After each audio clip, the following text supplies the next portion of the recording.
Good morning, welcome back if you're a regular subscriber, and if you're a new subscriber, thanks very much. It is appreciated. I hope you've all had a good month of March, and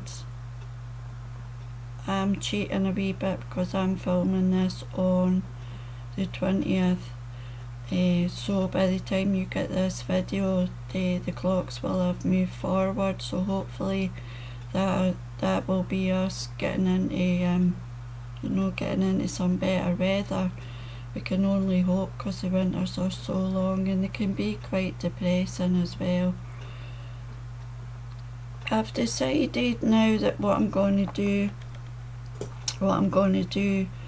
in these videos that I do at the end of every month, I'm not going to recite any poetry, or I might just recite one poem, because I think we can all agree I don't really have the voice for spoken word. Although I can't help it, it's the voice I was given, but I don't have the right voice for spoken word. So I'm going to use this video at the end of every month to talk about a subject which is close to my heart and which has affected me personally, and there may be a few of you out there that it's also affected, and I'm going to do that today. So that is a heads up, just in case you want to turn off now in advance. The shorts are very, very popular, and they're far more popular than me doing this type of thing, so that's fine. That's perfectly okay. I'm happy to get any views on any video. It all counts for me. So, but I do notice that me doing this type of thing, it doesn't really work. It doesn't work, so that's fine, that's okay. The shorts are really seem to be, I get average nearly 100 views on the shorts, so that's what I'm going to do. I'm going to use the shorts to either promote a poem that's not out there, or promote a poem that's in one of the books. But today I'm going to talk about trauma. That's what I'm going to talk about. And then if I do these type of videos, I probably will maybe recite one poem which the subject has inspired me to write about it, but I'm not going to do, I'm not going to recite 3 or 4 poems in these type of videos, because I really don't have the voice for it. My voice just, excuse me, I'm going to have a drink of tea. I just sound like I've been smoking 40 cigarettes before I started the video, and I haven't. I really haven't. Before I start talking about trauma,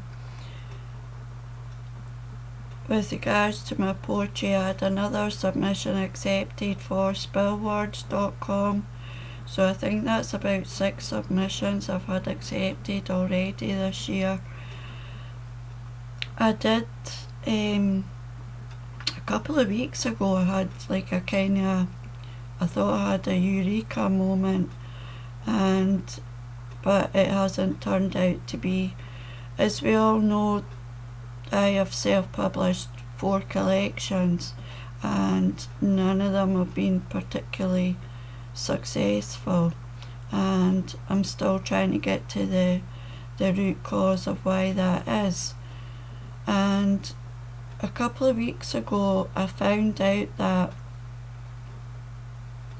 when you put your book on Amazon to be published, that you're allowed to put your book in more than 2 categories, which I didn't know.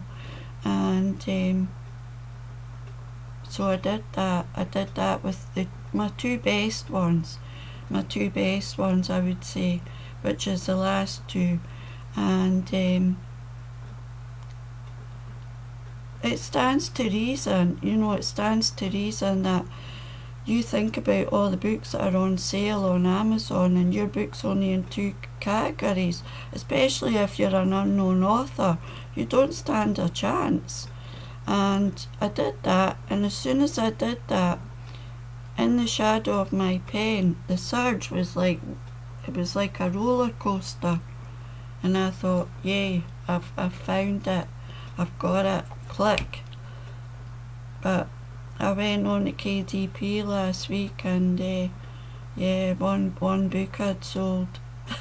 One book, so yeah, it's not the answer. But yeah, that's all in terms of my poetry for this month. There's nothing else happening at the moment. Just writing every day, continuously writing. Some days I write more and some days I write less, but I am very busy and with the blog and Instagram and making the shorts and stuff like that. So I mean, maybe one day that my books will start selling, maybe one day. That I've got to break through at some point. Really, I've got to break through at some point. So yeah, today I wanted to talk about trauma. I know in the last video I spoke about vulnerability, but today I wanted to talk about trauma. And a wee disclaimer, I'm not a psychologist. I don't have a PhD in psychology or anything like that. But I do like to delve a little into the workings of the mind and subjects that have affected me personally, without going into the nitty-gritty of things that have happened to me in the past. If you know me, you'll know some of the stuff that's happened. But again, I was listening to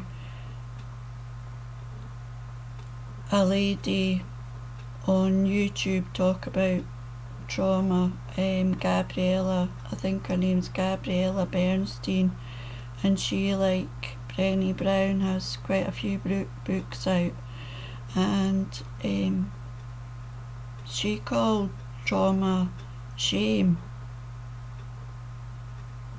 And I've never thought of trauma as being shame. I found that really, really interesting, that you would call trauma shame.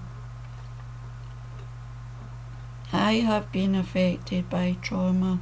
As I say, I don't want to go into all the nitty-gritty of it, but I'm thinking now that if there's probably loads of you out there that have been affected by trauma in some way, whether it be as the lady calls it, a big T trauma or a small trauma. And if you don't try to heal yourself, the trauma gets stored in the body. If you cut yourself, you will put a plaster on it, and then the cut will heal.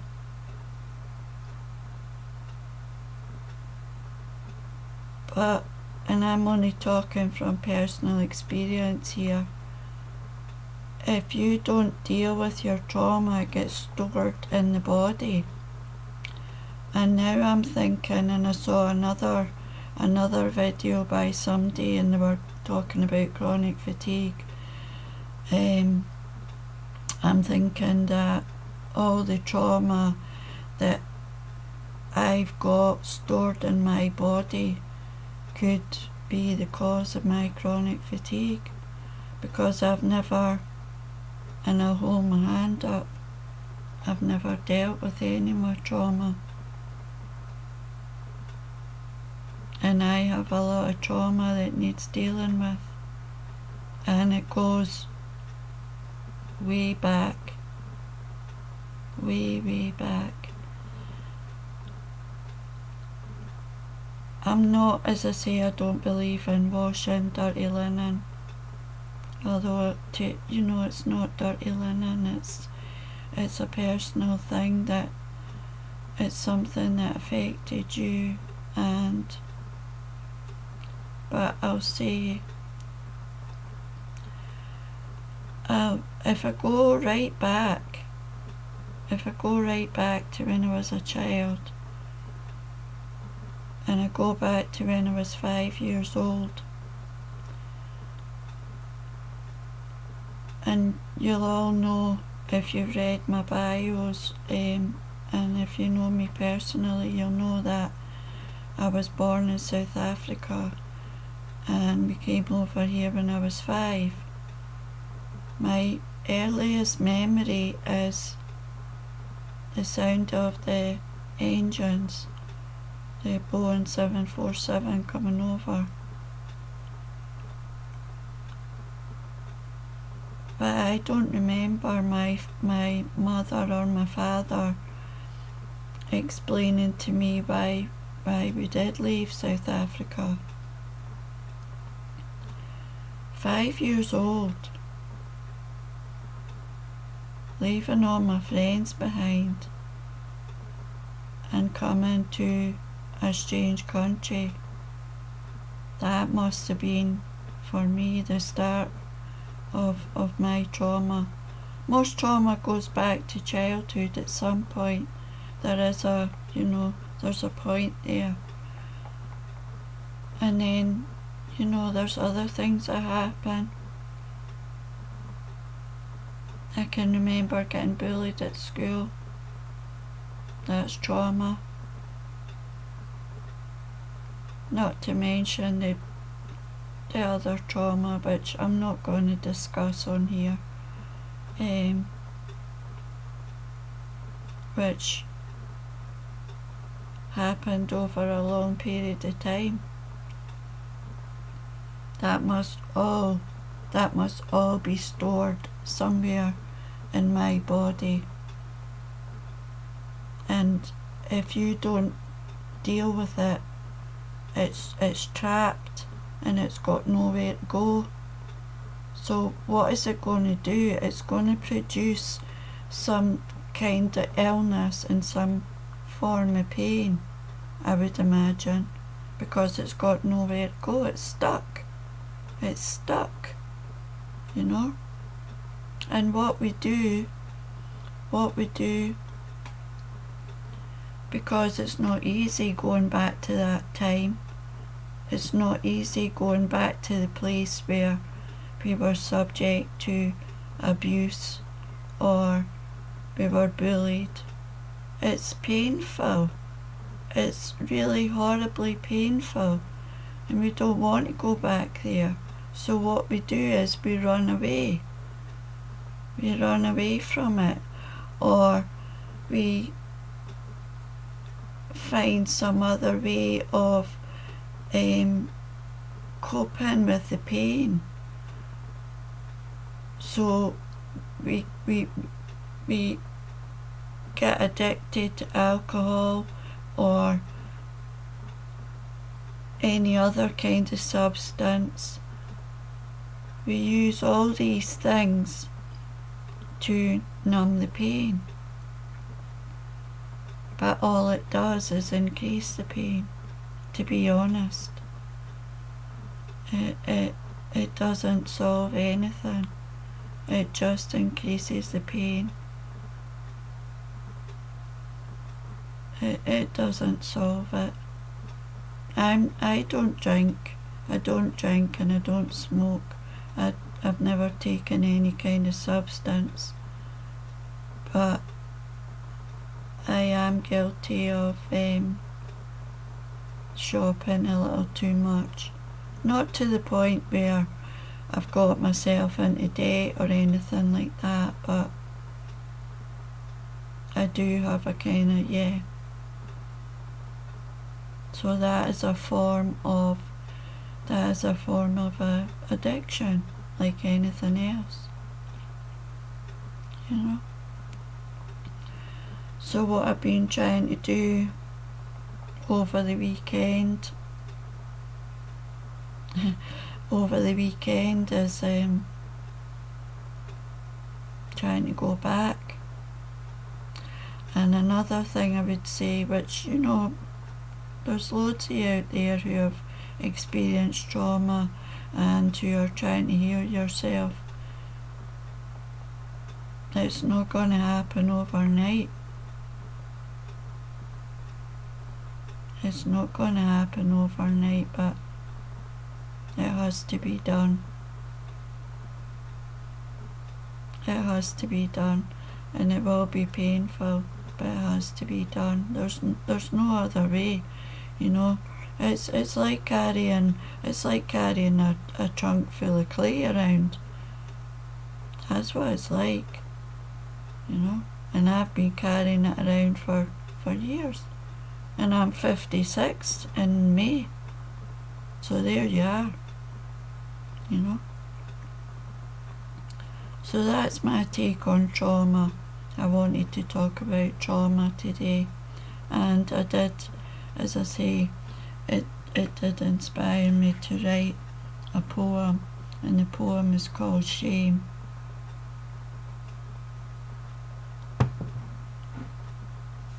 And I will read the poem now. Trauma shows up in many places, and it has many names. I'm so sorry, I'll start again. Trauma shows up in many places, and it has many names.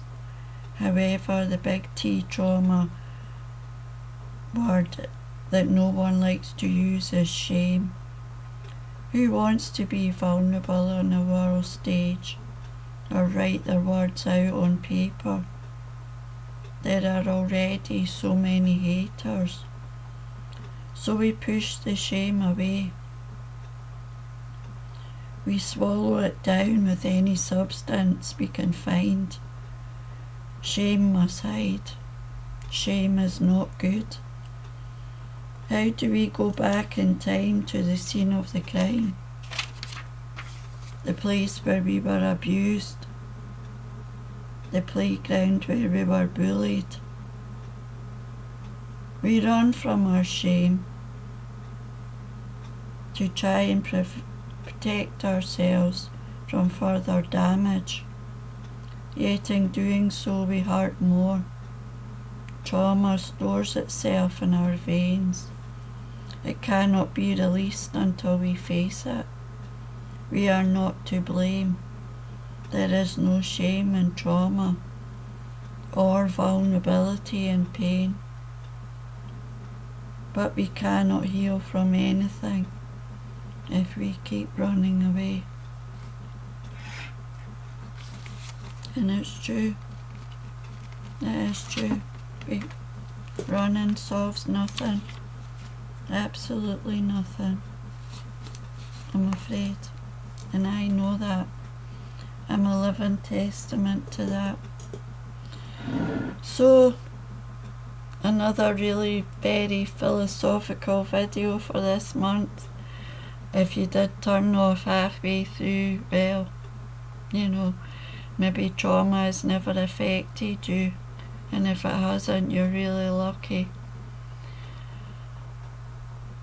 I think the last video, the last Sunday in April is the 30th. So I'll see you all then, if you decide to come back. But I will be doing the usual shorts in between times. Until then, take good care. Bye for now.